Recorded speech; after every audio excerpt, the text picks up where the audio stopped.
Hello everyone, we are here with another story. I hope you are going to be following along in this book.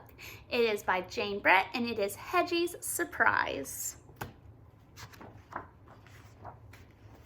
Once, let's see if we can get right here. Okay, once there was a speckled hen who laid an egg every day, only to have it taken by a little tomtit every morning. It all started because the tomtit got tired of porridge for breakfast. Each morning the rooster crowed as the sun came up, and Henny knew the tomtit was on his way. So did the little hedgehog who lived nearby. The tomtit always called out to her, "Henny, have you got a little yummy for my hungry, hungry tummy?"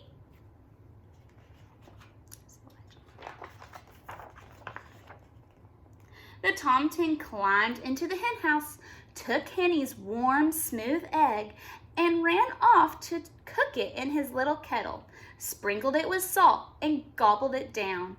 Then he fell fast asleep in a hayloft until evening.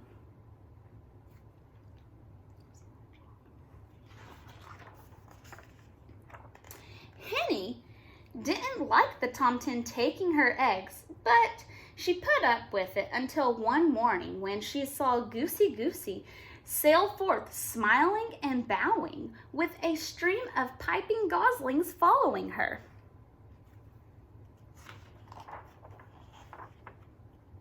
"Oh my," Henny clucked. "Where did all those little ones come from?" "My eggs are hatching," cooed the little Goosey. "Here comes the last one now." From that moment on, Henny wanted a brood of peeping chicks of her own, but how could she stop the tomtit from taking her eggs? The next morning, when the tomtit poked his head in, Henny tried. She clucked loudly and pecked. She flew at him, but nothing stopped that hungry tomtit from taking her eggs again. No eggs, no chicks, no peeping babies. Henny wailed so loudly that she woke up the little hedgehog, her tears pouring down on top of him. "Puffa, puffa, stick, stick," Hedgie went as he crawled out to talk to her. "Poor Henny, I've been watching the tomtit take your eggs. I'll help you trick him into stopping."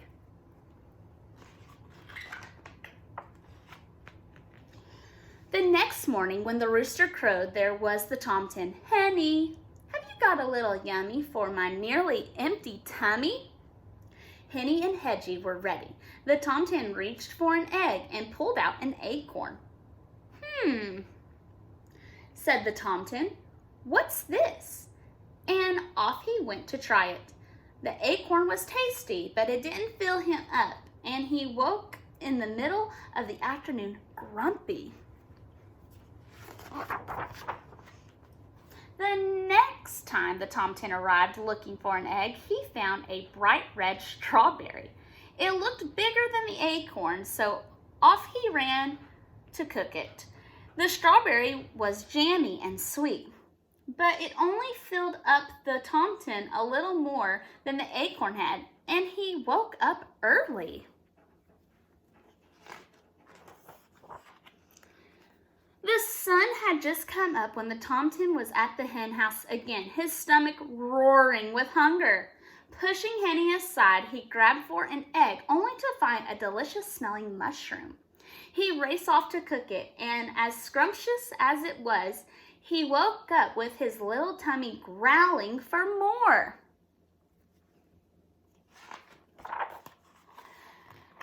"Cock-a-doodle!" The tomtit rushed in even before the rooster finished crowing. "Henny, have you got something for my hollow tummy?" This time he found a smooth brown potato, even bigger than an egg. He cooked it quickly, swallowed it down, and went back to his hayloft. He woke up at sunset only half full. The tomtit had had enough. "Henny," he shouted, "tomorrow I want an egg for breakfast and nothing else. If I don't find one, I'll eat you up instead. Henny was scared. The tomtin had been tricked by an acorn, a strawberry, a mushroom, and a potato. How could they fool him again? Don't worry, Henny, Hedgie told her. Now it is time for my surprise. And he whispered in her ear. All night, Henny waited on her nest and Hedgie on his. As soon as it began to get light, Hedgie gently covered his nest with straw and got ready for the surprise. Henny and Hedgie could hear that tomtin's stomach rumbling like thunder a mile away. He burst into the hen house, pushed Henny aside, and grabbed. Ow! He howled. Ow! Ow! Puffa, puffa, stick, stick.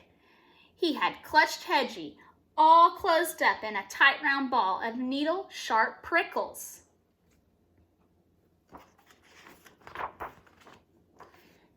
Henny and Hedgie listened as the tomtin ran home, yowling. Thank you, Hedgie, Henny said, looking at her dear friend. I'm sure that tomtin won't be back here again for breakfast. But what I can't figure out is where have you hidden my eggs? Oh, look at him. Just then, Henny heard a little peep, then another coming from Hedgie's nest. She looked over and saw the straw begin to move. 5 baby chicks peeked out of their shell and fluffed up their down. As Henny settled down with her babies nestled around her, the tomtin's mother was in the hayloft making breakfast for her hungry tomtin. Hedgie, Hedgie, Hedgie, you are full of surprises, Henny cried, as she led her baby chicks out into the sunshine. But the little tomtin didn't hear a word. He was sound asleep, his tummy full of tasty porridge. And that is the end of our story, Hedgie's Surprise. I hope you enjoyed, and thanks for listening.